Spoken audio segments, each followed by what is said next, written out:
हरे कृष्णा। आज का शीर्षक है भक्त द्वारा भगवान के दर्शन। एक समय की बात है, श्री वृंदावन धाम में भगवान श्री कृष्ण अपने ग्वाल बाल मित्रों के साथ युद्ध क्रीड़ा कर रहे थे। तो कुश्ती का एक सम्मेलन सा था कि भगवान अपने दोस्तों के साथ वहाँ पर कुश्ती खेल रहे थे। तो वहाँ पर जो उनके बाकी के ग्वाल बाल मित्र थे वो सब भगवान की गुणगान में ज़ोर ज़ोर से नारे लगा रहे थे कि हमारे कृष्ण जो हैं वो इस वृंदावन के, इस ब्रह्मांड के सबसे शक्तिशाली व्यक्ति हैं जिनसे कुश्ती में कोई नहीं जीत सकता। इस चर्चा को सुनने में श्रीमती राधा रानी और उनकी गोपियाँ, जो उनकी सखियाँ थीं, उनके साथ वहीं समीप पे खड़ी थी। गोपियों को ये बात अच्छी नहीं लगी। उन्होंने तुरंत नारा लगाने शुरू किया कि श्रीमती राधा रानी जो हैं वो इस ब्रह्मांड की सबसे शक्तिशाली स्त्री हैं जिनको कोई नहीं हरा सकता, तो वो कृष्ण से भी अधिक शक्तिशाली हुई। तो इस बात को सुन के ग्वाल बालों ने ज़ोर ज़ोर से आवाज़ लगानी शुरू की कि क्यों ना हम इन दोनों का युद्ध करा दें। तो ये निर्णय हुआ दोनों की तरफ से कि एक समय निर्धारित किया जाएगा जिस समय दोनों व्यक्ति एक स्थान पे आके युद्ध करेंगे और जो भी जीतेगा वो विजेता कहलाएगा। इसकी तैयारी के लिए दूर दूर तक कई जगह खबर फैला दी गई कि श्रीमती राधा रानी और भगवान श्री कृष्ण के बीच में कुश्ती का युद्ध होने वाला है। इस युद्ध के लिए कई तैयारियां की गई। इधर भगवान श्री कृष्ण अच्छी से कसरत करने में लगे थे, ग्वाल बाल उनको अच्छी तरह मसाज करने में लगे थे और अच्छी तरह कसरत करा रहे थे ताकि वो युद्ध में जीत सकें। और उधर श्रीमती राधा रानी जो कि अपनी सखियों के साथ कई प्रकार की तैयारियों में व्यस्त थी। सखियों ने उनके लिए बहुत सुंदर लहंगा बनवाया, सखियों ने उनके लिए बहुत सुंदर ज्वेलरी बनवाई, सखियों ने उनको कई लेपों से श्रृंगार किया, उनको सजाया धजाया। इस बात की तैयारी जब पूरी हो गई तो वो दिन आ गया जिस समय श्रीमती राधा रानी और कृष्ण के बीच में युद्ध होना था। ये दोनों एक समक्ष आके खड़े हुए और ज़ोर ज़ोर से नारे लगाए गए।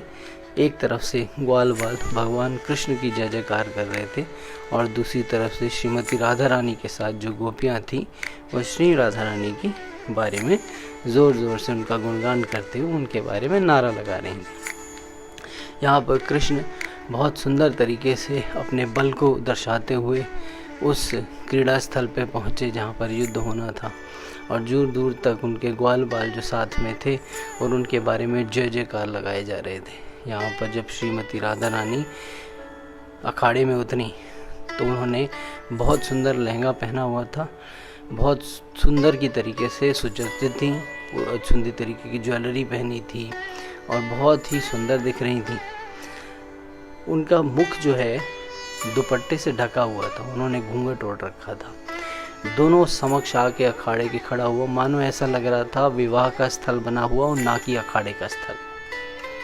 दोनों एक समक्ष आके खड़े हुए।